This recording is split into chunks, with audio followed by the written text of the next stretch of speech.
Indian సినిమాలో most hard working యాక్టర్స్లో షారుఖ్ ఖాన్ ఒకరు. ఎలాంటి సినీ బ్యాక్గ్రౌండ్ లేకుండా ఇండస్ట్రీలో అడుగుపెట్టిన కింగ్ ఖాన్ తన సినిమాలతో గత 3 దశాబ్దాలుగా ప్రేక్షకులను అలరిస్తున్నారు.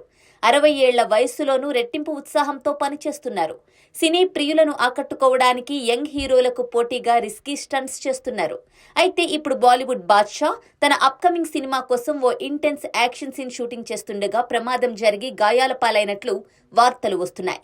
షారుఖ్ ఖాన్ ప్రస్తుతం కింగ్ అనే చిత్రంలో నటిస్తున్న సంగతి తెలిసిందే. ఇందులో ఆయన కుమార్తె సుహానా ఖాన్ ప్రధాన పాత్రలో నటిస్తున్నారు. సిద్ధార్థ్ ఆనంద్ దర్శకత్వంలో ఈ యాక్షన్ మూవీ తెరకెక్కుతోంది. ఈ సినిమా సెట్స్ లోనే షారుఖ్ గాయపడినట్లు వార్తలు వైరల్ అవుతున్నాయి. ఇటీవల ముంబైలోని గోల్డెన్ టొబాకో స్టూడియోలో ఓ యాక్షన్ సీక్వెన్స్ ప్లాన్ చేయగా షారుఖ్ డూప్ లేకుండా ఆ స్టంట్ చేశారట. ఈ సందర్భంగా ఆయనకు గాయాలైనట్లు తెలుస్తోంది.